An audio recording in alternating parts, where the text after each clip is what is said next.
이 시간에는 요한복음 12장 44절부터 50절 말씀까지 읽었습니다. 오늘은 요한복음 34번째 시간으로 부제목은 때를 아는 사람의 사명입니다. 때를 아는 사람의 사명.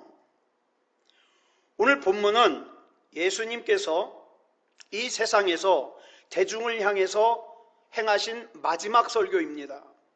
이제 이 이후에 예수님께서는 십자가에 못 박히실 때까지, 그리고 부활하신 다음에 승천하실 때까지 제자들에게만 말씀하시고 대중에게는 말씀하시지 않습니다. 그러므로 대중을 위한 예수님의 유언과도 같은 이 마지막 설교는 굉장히 중요한 의미를 가진다고 할 수 있습니다. 자, 예수님의 이 마지막 설교가 본문 44절에서 이렇게 시작을 하고 있습니다. 줄친 것만 보겠습니다. 시작. 예수께서 외쳐 이르시되. 여기 나오는 이 외치다라는 이 말을, 이 단어를 헬라어로 크라조라고 합니다. 크라조. 이 크라조라는 동사는 무슨 뜻이냐면 있는 힘을 다하여 소리치는 것을 뜻합니다. 예수님을 신문했던 빌라도가 예수님으로부터 아무 죄도 발견할 수 없게 되자 예수님을 풀어주려고 그랬습니다. 그랬더니 그 법정 앞에 모여있던 유대인들이 있는 힘을 다해서 예수님을 십자가에 못 박아 죽이라고 소리를 지릅니다. 그때 마태복음 27장 23절을 보면 유대인들이 그렇게 소리 지르는 모습을 크라조라는 단어를 사용했습니다.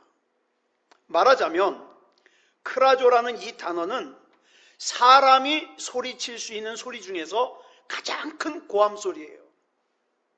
지금 예수님께서 무리를 향해서 마지막으로 하시는 이 설교를 소근소근 속삭이거나, 또 여러분 우리가 예수님 나오는 영화나 또는 이런 걸 보면 그러잖아요. 굉장히 멋있는 목소리로 잔잔하게 말씀하시는데 그게 아니에요. 그렇게 조용하게 말씀하시는 게 아니에요.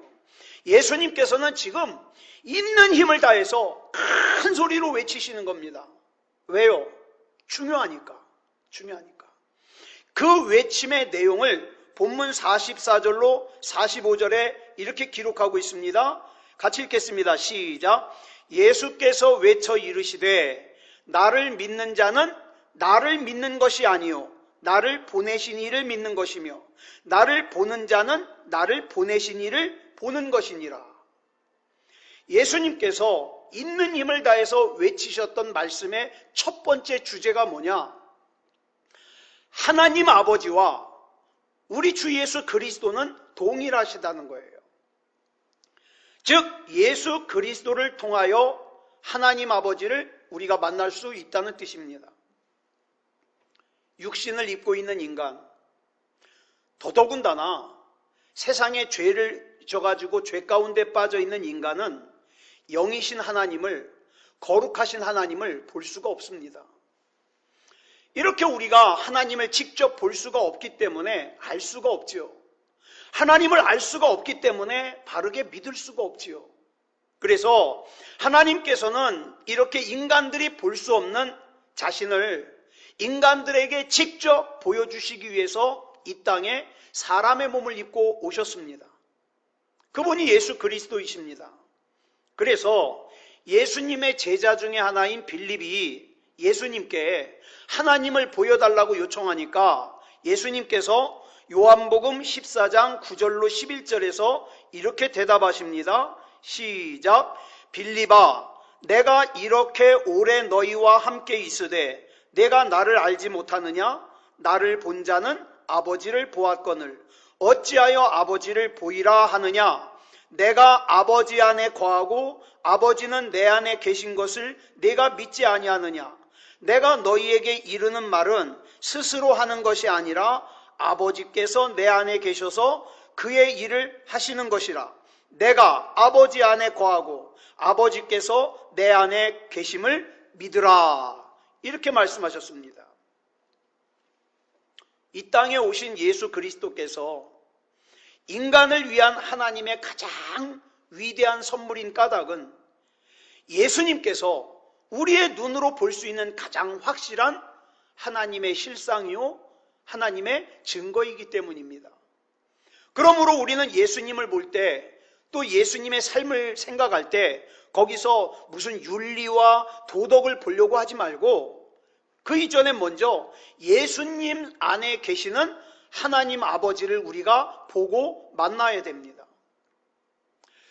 1995년 6월 29일 그 유명한 삼풍백화점이 붕괴되었을 때 저는 참 감동을 받았습니다. 뭐냐 하면 많은 구조대원들이 그 매몰되어 있는 생존자를 찾기 위해서 건물 더미 속으로 들어가는 거예요. 근데 그게 안전함은 상관이 없는데 굉장히 위험한 상황입니다. 왜냐하면 이 건물이 아직 다 무너진 게 아니거든요. 여기저기서 조금씩 더 무너지고 있습니다. 그래서 그 건물의 잔해더미가 계속해서 무너질 조짐을 보이고 있었는데 자칫하면 생존자를 구하러 들어간 구조대마저도 거기에 매몰될 위험이 컸습니다. 그런데 그 위험한 상황 속에서 만약 이 구조대원들이 아니야, 여기서 들어가면 내가 위험해, 내가 더 중요해, 그러고 들어가지 않았더라면 그 위험한 건물 더미 속에서 아래 깔려있던 생존자들은 구조되지 못했을 겁니다. 그런데 구조대원들이 자신의 생명을 걸었기에, 그리고 밤낮으로 사투를 벌였기에 생존자들의 생명이 구조될 수 있었습니다. 그래서 저는 그 광경을 보면서 어린 생각에 그런 생각을 했어요. 아하, 누군가의 생명을 구하기 위해서는 남는 시간이나 짜투리를 사용하는 것이 아니라 내 생명을 걸어야 되겠구나. 여러분, 내 생명을 거는 사람이 내 자존심 때문에 내가 잠깐 기분 나쁘다고 그 사명을 팽개칠 수 없지요. 예수님께서는 인간을 위해서 예수님의 생명을 걸으셨기 때문에 우리는 그 예수님의 사랑과 희생으로 생명의 구원을 얻을 수 있었습니다. 전 참 제 스스로를 생각할 때 참 부족한 목사라고 많이 생각해요. 그래서 제가 작은 능력으로 우리 새소망교회에서 지난 24년 동안 목회를 하면서 저의 부족함 때문에 하나님 앞에 참 이런 기도 많이 드렸습니다. 하나님, 저보다 능력 있는 목사님을 우리 교회에 보내주십시오. 이런 기도 참 많이 했어요. 그러던 중에 한 번은 제가 요한복음 19장을 읽다가 혼자 펑펑 운 적이 있었습니다. 왜냐하면 십자가에 못 박히신 예수님께서 운명하시기 직전에 당신의 모친인 마리아와 그 다음에 제자 요한이 앞에 서 있는 걸 보시고는 요한복음 19장 27절에서 사도 요한에게 이런 말을 합니다. 자기의 모친을, 당신의 모친을 가리키면서 내 어머니라 이렇게 말씀하셔요. 무슨 뜻입니까? 요한아, 이제 나는 죽는데 나의 어머니 마리아를 앞으로 너의 어머니처럼 돌봐달라는 부탁이죠. 이 말씀의 의미를 알아들은 사도 요한은 그날부터 예수님의 모친 마리아를 자기 어머니처럼 모셨습니다. 그런데 전해지는 기록에 의하면 이 성모 마리아가 장수했어요. 예수님이 돌아가시고 난 뒤에 40년 넘게 사셨습니다. 자, 예수님께서 돌아가실 때 사도 요한이 20대 청년이었다면 그 마리아가 세상을 떠났을 때는 이미 60대 중반이겠죠. 또는 70대 노인이 됐겠죠. 자, 60대 중반이나 70대 노인이 될 때까지 이 사도 요한은 마리아를 봉양하기 위해서 자기 인생을 다 바쳐야만 됐습니다. 여러분, 이게 쉬운 일이겠습니까? 한번 생각해 보십시오. 다른 제자들은 세계 도처에 가서 놀라운 사역을 하면서 초대교회 영웅들이 됩니다. 가는 데마다 놀라운 소식들이 전해옵니다. 심지어는 예수님께서 이 땅에 계실 때에는 제자의 족보에도 올라오지 못했던 바울마저 자기가 사도래요. 자기가 제자래요. 그러면서 세계 곳곳을 누비면서 놀라운 역사를 행하고 있습니다. 그런데 그런 그들에 비하면 사도 요한 자기는 한 일이라고 뭐밖에 없어요. 나이 70이 될 때까지 마리아라는 할머니 하나 뒷바라지한 것밖에 없어요. 여러분, 이 당시 평균 수명이 45세 정도 됐다고 합니다. 그렇다면 사도 요한의 인생이라는 것은 한마디로 말해서 마리아 한 사람 봉양하다가 끝난 거예요. 여러분, 그런데 사도 요한은요, 누구보다도 예수님의 인정과 예수님의 사랑에 욕심이 많았습니다. 요한복음에서 자기를 가리켜서 뭐라고 표현하고 있느냐? 주께서 사랑하시는 제자, 이렇게 자기를 표현할 정도로 자기 자신에 대한 긍지와 자부심이 아주 컸던 사람이었습니다. 그렇기 때문에 그는 주님을 위해서 다른 어떤 제자보다도 큰 일을 하고 싶다는 그런 야망과 꿈이 있었을 겁니다. 그런데 젊었을 때 이 사도 요한이 품었던 자신의 꿈이 마리아를 봉양하면서 보내는 40년이 넘는 시간 동안에 산산조각 나버렸어요. 여러분, 이 사도 요한이 겪어야만 했을 낙심과 좌절과 절망과 고통이 얼마나 컸겠습니까? 세계 도처에서 다른 사도들의 영웅적인 소식이 들려올 때마다 할머니나 뒷바라지하고 있는, 할머니 식사 준비해서 대접하고 그 다음에 빨래하고 청소하고 이렇게 뒷바라지나 하고 있는 자신의 처지가 얼마나 비참하고 초라하고 처량하게 느껴졌겠습니까? 그래서 요즘에도 많은 사람들이 이건 분명히 하나님께서 나에게 맡겨주신 사명이라는 건 알겠는데 이 사명이 사람들이 보기에 너무 초라해 보여요. 사람들이 보기에 별것 아닌 것처럼 보여요. 그러니까 어떡합니까? 분명히 하나님께서 나에게 맡겨주신 사명이라는 걸 알면서도 내려놓는 경우가 많습니다.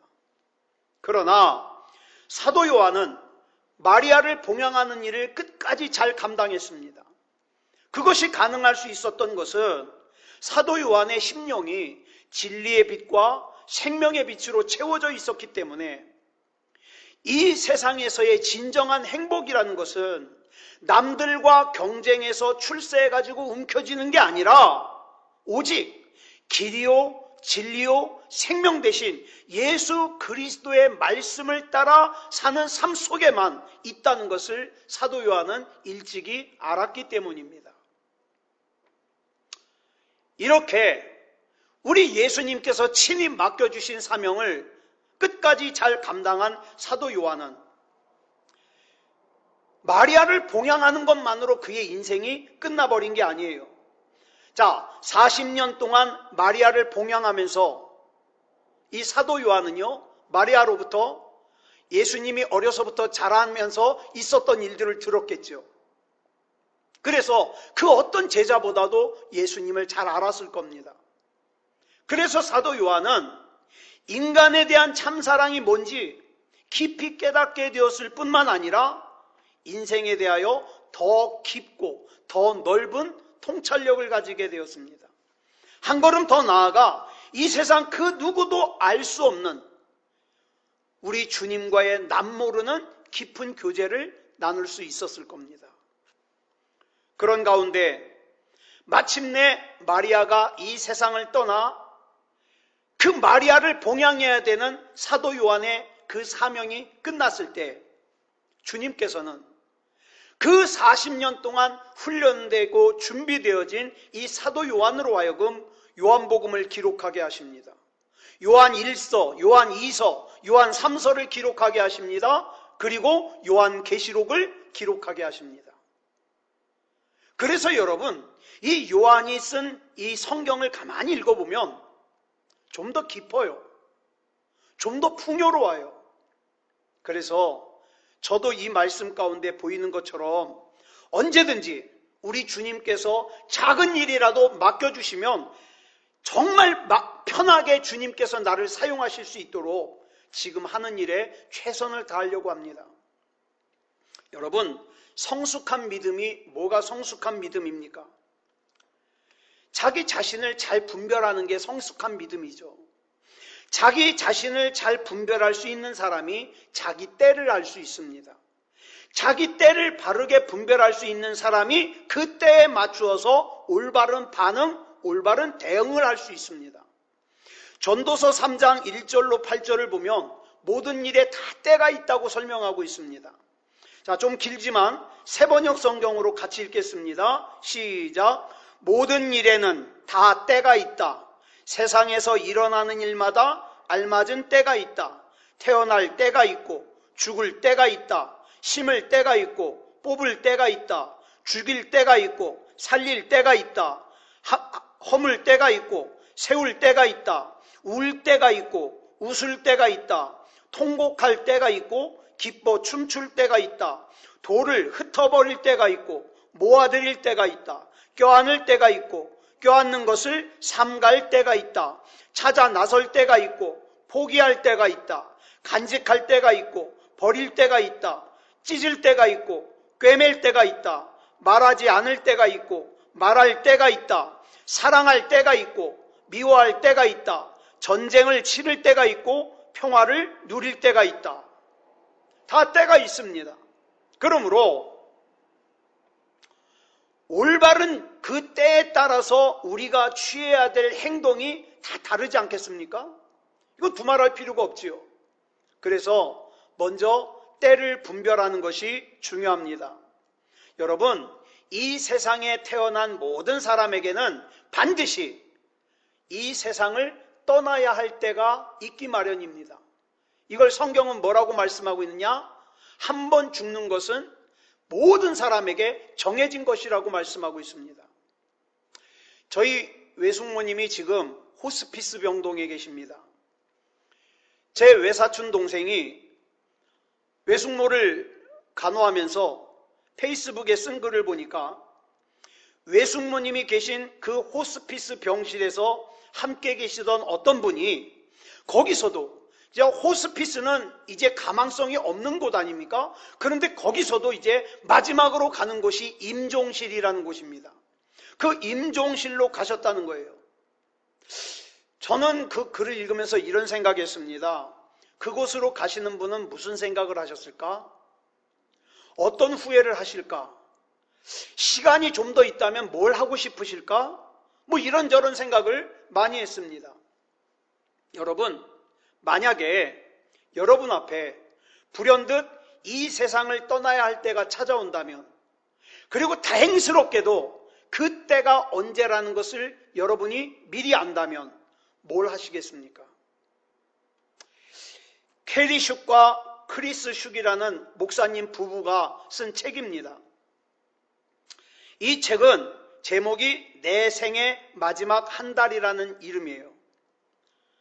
앞으로 죽을 때까지 한 달이라는 시간이 나에게 남아있다는 가정하에서 중요한 30가지의 주제를 다룬 책입니다.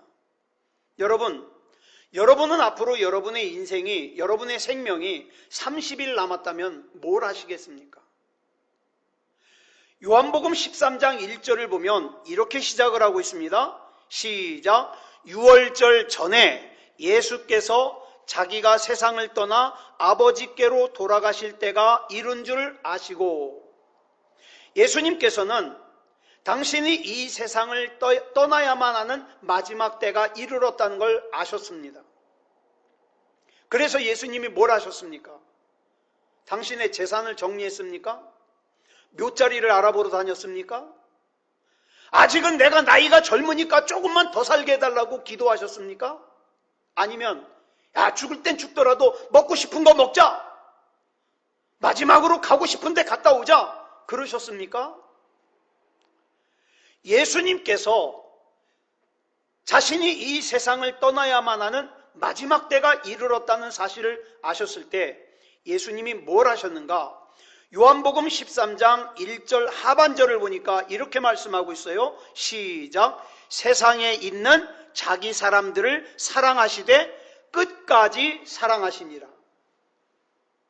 당신의 마지막 때가 이미 이르렀음을 아신 주님께서는 세상에 있는 자기 사람들을 사랑하시되 끝까지 사랑하시는 것으로 마지막 때를 마무리하셨습니다. 그렇다면 언젠가 저와 여러분에게도 마지막 때가 찾아올 텐데 우리가 무엇을 해야 되는지가 분명해졌습니다. 우리도 주님을 본받아 자기 사람들을 끝까지 사랑하는 것으로 우리의 인생을 마무리 지을 수 있어야 됩니다. 여러분, 이 세상을 떠나는 그 마지막 순간까지도 오직 자기 자신만을 위해서 더 가지려고, 더 누리려고 사는 것이 얼마나 불쌍합니까? 그것이 아니라 사람들을 사랑하는 것으로 자기 인생을 마무리할 수 있다는 것은 얼마나 숭고하고 거룩하고 아름다운 일이냐 이 말입니다. 모든 그리스도인들의 삶의 극치가 바로 여기 있다고 할 수 있습니다. 그런데 여기에 심각한 문제가 하나 있습니다. 뭐냐 하면 저와 여러분에게 이처럼 끝까지 사랑할 자기 사람들이 있느냐 이 말입니다. 여러분, 로마의 역사에 줄리어스 시저라고 하는 타고난 장군이 나옵니다. 이 줄리어스 시저는 싸움을 얼마나 잘하는지 어떤 적의 기습에도 대응할 수 있는 아주 싸움을 잘하는 무인 중에 무인이었습니다.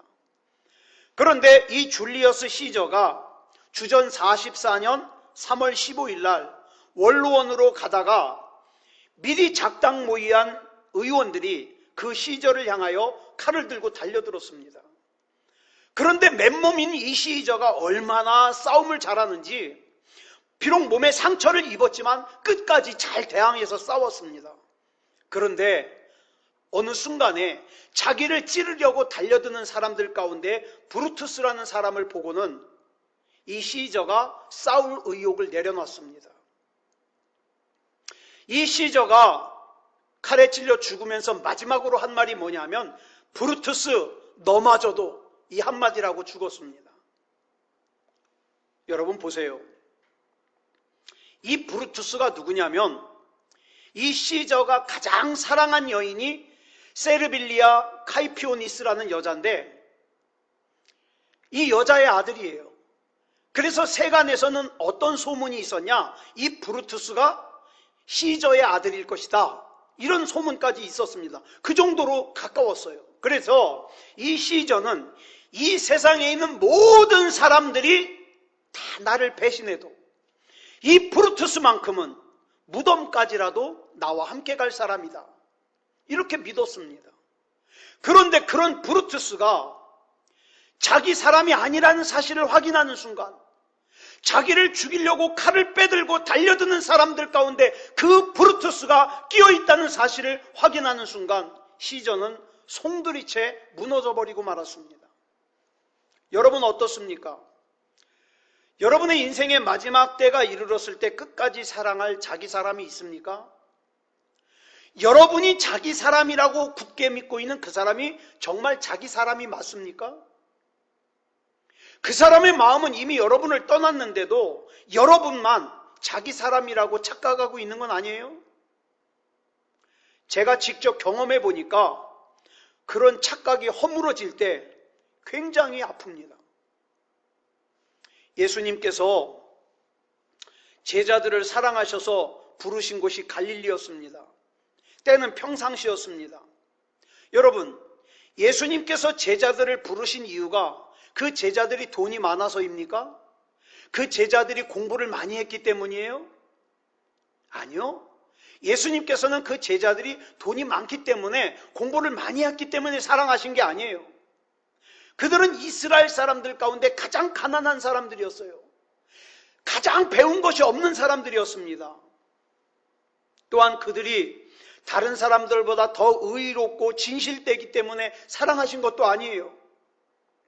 그들은 머지않아 예수님께서 붙잡혀 가실 때에 예수님을 외면할 사람들입니다. 예수님을 버리고 도망갈 사람들이에요. 예수님이 그거 알고 있어요. 저도 사랑하는 사람들한테 외면을 당해봤기 때문에 그 아픔이 얼마나 뼛속 깊이 아픈지 알아요. 그럼에도 불구하고 예수님께서는 그 제자들을 사랑하셨습니다. 그들이 가난하든 그들이 무식하든 예수님을 버리고 배신하고 도망을 가든 상관없이 그 제자들을 사랑하셨습니다. 이제 예수님을 둘러싼 상황이 급박하게 변합니다. 이 밤만 지나면 예수님은 십자가에 달려 죽으셔야 됩니다. 다른 사람은 다 몰라도 예수님은 그 사실을 알고 계세요. 그렇다면 이제 이 절박한 상황 속에서 뭘 해야 돼요? 상식적으로 자기부터 살 궁리를 해야 되지 않겠습니까? 그런데 요한복음 13장 1절을 보면 이렇게 말씀하고 있어요. 다시 읽겠습니다. 시작. 유월절 전에 예수께서 자기가 세상을 떠나 아버지께로 돌아가실 때가 이른 줄 아시고 세상에 있는 자기 사람들을 사랑하시되 끝까지 사랑하시니라. 어떻게 이럴 수 있습니까?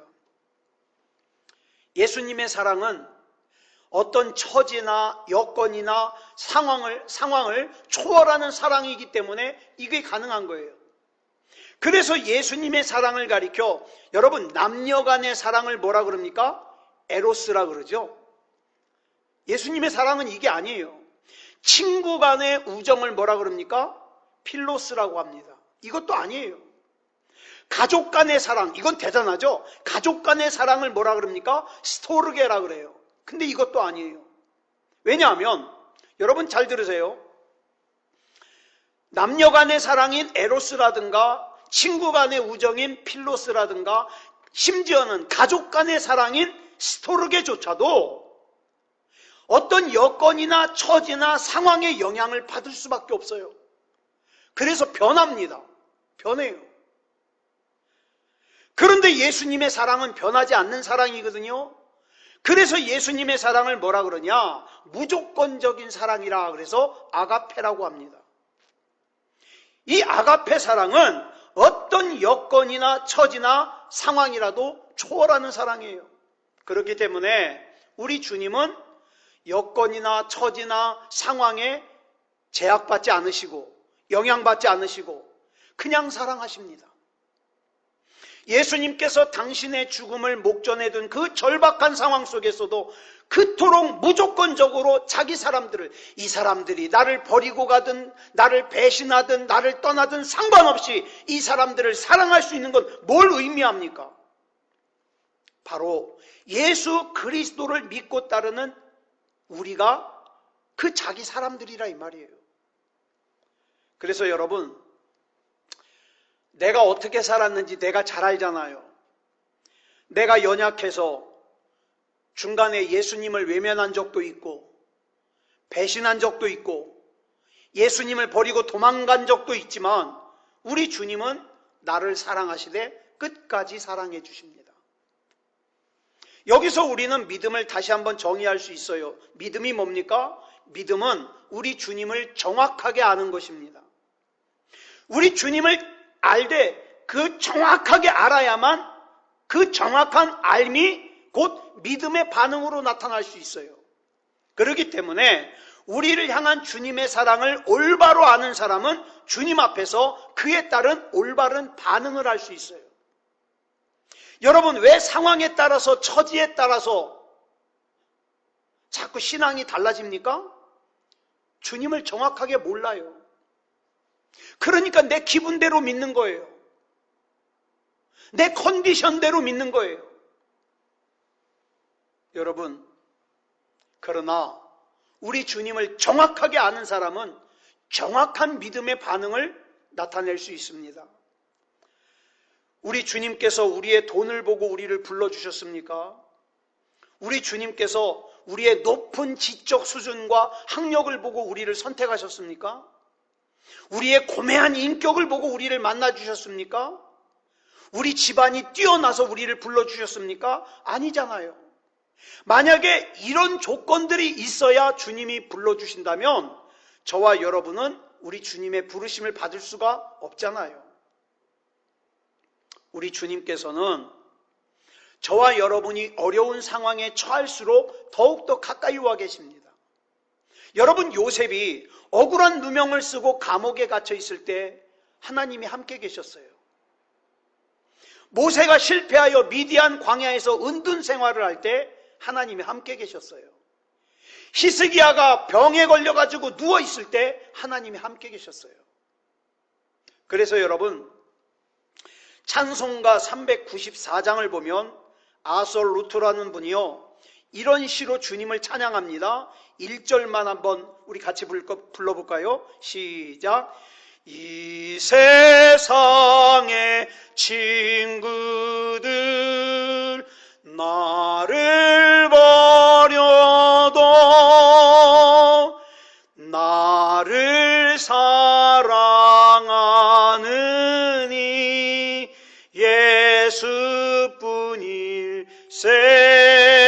예수뿐일세. 예수 내 친구 날 버리지 않네. 온 천지는 변해도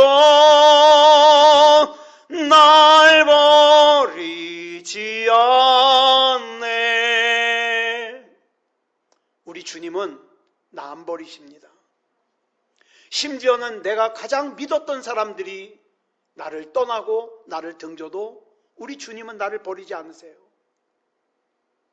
아무쪼록 저와 여러분이 우리 주님을 좀 더 정확하게 알고 그 정확한 아는 것이 올바른 믿음의 반응으로 나타나 저와 여러분이 사는 날 동안에 우리 주님께서 나를 믿고 맡겨주신 그 사명이 사람들이 보기에 큰 일이든 아니면 작은 일이든 그거 상관없이 그 사명을 잘 감당할 때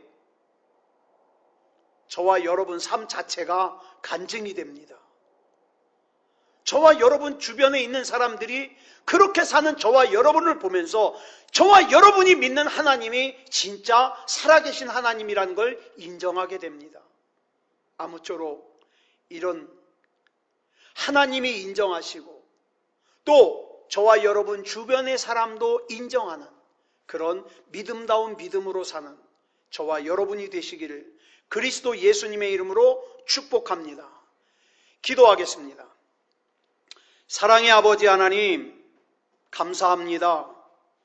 우리 하나님의 은혜 가운데 인도하여 주셔서 이 밤에 우리 요한복음의 말씀을 통하여 때를 분별할 줄 아는 사람이, 나를 정확하게 아는 사람이 그 때에 합당하게 반응을 하고 행동을 하고 우리 주님 앞에 믿음다운 믿음으로 살 수 있음을 살폈습니다. 사랑의 아버지 하나님, 막연하게 대충 그렇게 살지 말게 하여 주시고 오늘 나를 향하여 나를 바라보시는 주님의 시선을 느끼게 하시고 나에게 말씀하시는 하나님의 음성을 들을 수 있는 영의 귀가 열리게 하여 주시옵소서.